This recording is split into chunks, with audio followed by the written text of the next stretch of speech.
Hello friends, welcome to our channel basic mathematics. आज की इस वीडियो में हम पढ़ेंगे एचसीएफ के बारे में। तो एचसीएफ के कुछ हम 4 टॉपिक लेंगे, जिसमें सबसे पहले होगा एचसीएफ का कॉन्सेप्ट, कैसे होता क्या है। सेकंड चीज़ हम लेंगे कि फैक्टर क्या होते हैं, फैक्टर के बारे में पढ़ेंगे। और थर्ड हमारी जो चीज़ रहेगी वो रहेगी प्राइम फैक्टराइजेशन से हम एचसीएफ कैसे सोल्व करते हैं। और फोर्थ इसकी शॉर्ट ट्रिक क्या होती है। तो चलिए शुरू करते हैं।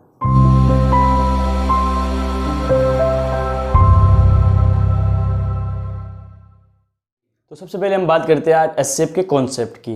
तो एचसीएफ होता क्या है। तो एचसीएफ की फुल फॉर्म तो होती है हाईएस्ट कॉमन फैक्टर।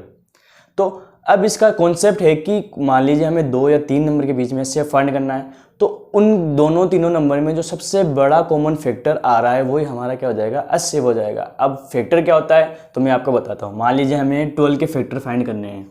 एक नंबर हमने लिया है 12, इसके हमें फैक्टर फाइंड करने हैं। तो फैक्टर होते क्या हैं। फैक्टर होते हैं कि 12 किस किस की टेबल में आता है। तो हम देखते हैं, सबसे पहले टेबल हमारी स्टार्ट होती है 1 से। तो 1 की टेबल में तो सारे नंबर आते हैं, तो 1 की टेबल में ऑब्वियसली 12 आएगा ही आएगा। अब 1 के बाद में 2 आता है, क्या 2 की टेबल में 12 आता है, बिल्कुल आता है 6 टाइम, तो 2 भी इसका फैक्टर रहेगा। फिर 2 के बाद नंबर आता है 3, क्या 3 की टेबल में 12 आता है, बिल्कुल आता है दोस्तों, 4 टाइम आता है, तो 3 भी इसका एक फैक्टर हो जाएगा। अब 4 की टेबल में भी 12 आता है, 5 की टेबल में 12 नहीं आता क्योंकि 5 2 जा 10, 5 3 जा 15 नहीं आ रहा। फिर देखते हैं 5 के बाद में नंबर आता है 6 की टेबल में आता है 2 टाइम, और अब डायरेक्टली 12 खुद की टेबल में आता है। तो ये जो इधर वाले जो नंबर मिले हैं वो सब इसके 12 के क्या है, फैक्टर है। फैक्टर क्या होते हैं, जिस नंबर की टेबल में 12 आता है वो सारे उसके क्या हो गए, फैक्टर हो गए। अब हम एक एग्जाम्पल से और अच्छे तरीके से समझते हैं। मान लीजिए एग्जाम्पल है हमारा एचसीएफ ऑफ 12 एंड 18। हमें 12 और 18 का क्या फाइंड करना है, एचसीएफ फाइंड करना है। तो 12 के तो हमें फैक्टर निकाल लिए। अब एक बार हम क्या करते हैं, 18 के भी फैक्टर निकाल लेते हैं। तो जैसे हमने इसमें किया था वैसे हम 18 के फैक्टर इसमें निकालेंगे। तो सबसे पहले हम देखते हैं कि 1 की टेबल में तो 18 आता है, आपको पता है कि 1 की टेबल में हर नंबर आता है, तो 1 तो इसमें आ जाएगा। क्या 2 की टेबल में 18 आता है, बिल्कुल आते हैं 9 टाइम। 2 के बाद 3 की टेबल में क्या 18 आते हैं, 6 टाइम आते हैं, बिल्कुल आते हैं। 4 की टेबल में 18 नहीं आता, 5 की टेबल में भी 18 नहीं आता, 6 की टेबल में आता है, 7 की टेबल में 18 नहीं आता, 8 की टेबल में भी 18 नहीं आता, 9 की टेबल में आता है, और 9 के बाद में डायरेक्टली खुद 18 खुद की टेबल में आता है। अब ये तो बात होगी 12 के फैक्टर हमें मिल गए, 18 के भी फैक्टर हमें मिल गए। अब हमें सबसे पहले क्या करना है, हमें इन सब के कॉमन फैक्टर फाइंड करने हैं। क्या फाइंड करने हैं, कॉमन फैक्टर। तो इन दोनों के हम निकाल लेते हैं, हम कॉमन फैक्टर निकाल लेते हैं। कॉमन फैक्टर क्या क्या हो जाएंगे इनके। तो अब इन दोनों में देखते हैं कॉमन फैक्टर कौन कौन से नंबर है जो कॉमन है। एक तो 1 कॉमन है, ठीक है, फिर 2 कॉमन है, एक 3 कॉमन है, एंड 6 कॉमन है। तो सब लिख लेते हैं। एक तो 1 है कॉमन फैक्टर में, सेकंड 2 है, फिर 3 है, एंड 6 है। अब ये तो हमने निकाल लिया कॉमन फैक्टर तक। अब हमें चाहिए हाईएस्ट फैक्टर क्या होगा। तो इन सब में जो बड़ा होगा वही हाईएस्ट होगा। हाईएस्ट का मीन्स क्या होता है, बड़ा। तो इन सब में सबसे बड़ा कौन सा है, तो 1 2 3 और 6 में हमें पता है कि कौन बड़ा है, 6। तो इस क्वेश्चन का जो एचसीएफ हमें मिलेगा वो आ जाएगा हमारा 6 आ जाएगा। अब हम बात करेंगे प्राइम फैक्टराइजेशन से कैसे हम एचसीएफ फाइंड करेंगे। अब हमें प्राइम फैक्टराइजेशन से हमें क्वेश्चन सोल्व करना है। तो हमारा क्वेश्चन है find the HCF of 4 8 and 16 by prime factorisation. तो हमने पिछली वीडियो में इसका जो फॉर्मेट बताया था कि एचसीएफ का फॉर्मेट प्राइम फैक्टराइजेशन में क्या होता है, तो उसके लिए डिस्क्रिप्शन में आप देख सकते हैं।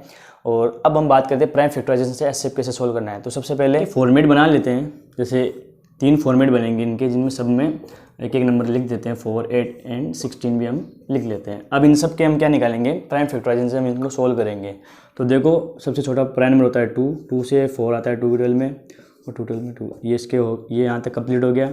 सेकंड 2 की टेबल में आता है 4 टाइम, फिर 2 की टेबल में 4 आता है 2 टाइम, और 2 की टेबल में 2 आता है 1 टाइम।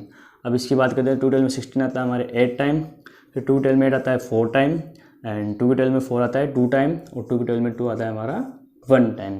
अब इन सब के जो प्राइम फैक्टर मिले हैं, प्राइम फैक्टर इन सबको हम लिख लेते हैं। तो सबसे पहले हम लिखेंगे 4 के फैक्टर हमें क्या क्या मिले। 4 के फैक्टर मिले हमें 2 × 2।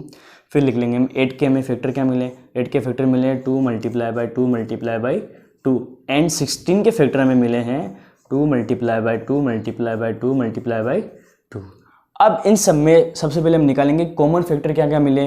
तो देखो सब में एक तो 2 यहाँ पे कॉमन आ रहा है इन तीनों में, फिर इन तीनों में भी 2 कॉमन आ रहा है। अब इनमें 2 है, एक इसमें भी लेकिन इसमें नहीं है।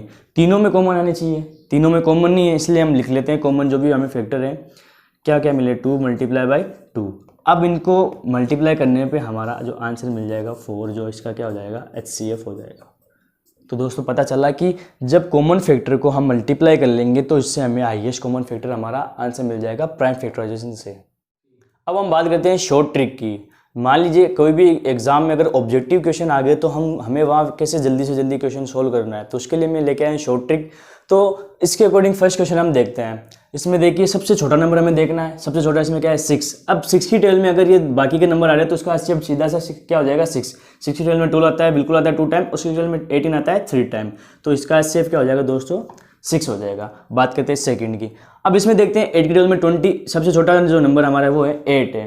8 की टेल में 20 नहीं आता है ना 44 आता है, तो फिर हम क्या करेंगे, जो सबसे छोटा नंबर है उसके फैक्टर निकालते हैं। एक तो 8 खूट हो गया इसका फैक्टर, दूसरा हो जाएगा 4 इसका फैक्टर, फिर 2 हो जाएगा। अब 8 में तो ये कट हो ही नहीं रहा, क्या 4 से कट हो रहा है, बिल्कुल हो रहा है, 24 से कट हो रहा है, 44 भी कट हो रहा है, इसलिए इसका जो HCF हो जाएगा वो हो जाएगा 4 हो जाएगा। अब इसमें देखते हैं 30, क्या सबसे छोटा नंबर कौन सा है हमारा 30 है। क्या 30 की टेबल में 75 आता है, बिल्कुल नहीं आता, 135 भी नहीं आता, तो हम इनके फैक्टर निकालते हैं। 30 के फैक्टर होते हैं 30, 15, 10, फिर क्या हो जाएगा 6, 5, 3 और 2। अब ऊपर से चलना है हमें, क्योंकि हमें हाईएस्ट फैक्टर चाहिए जो सबसे बड़ा हो, तो 30 तो हो नहीं सकता। क्या 15 टेल में 75 आता है, 5 टाइम बिल्कुल आता है, और 135 भी 9 टाइम आता है, तो इसका सिंपल सा क्या हो जाएगा HCF 15 हो जाएगा। अब बात करते हैं इस टाइप के क्वेश्चन में। इनमें क्या होता है कि जब भी कोई भी कॉमन फैक्टर ना मिले तो आप सिंपल सा उसका बता सकते हो कि आंसर 1 आता है, तो इसको सोल्व कर लेते हैं। तो 9 के फैक्टर क्या होगा, एक तो 9 खुद होगा, एक 3 होगा और एक 1 होगा। तो 9 से भी कट नहीं हो रहा है, दोनों नंबर ना 3 से कट हो रहे हैं, तो सिंपल से हम बता सकते हैं कि जिनमें कॉमन फैक्टर नहीं मिल रहा उनका सिंपल सा HCF 1 हो जाएगा। तो दोस्तों ये थी हमारी आज की वीडियो। अगर आपको पसंद आए तो इसको लाइक कीजिए, सब्सक्राइब कीजिए और शेयर कीजिए। Thank you.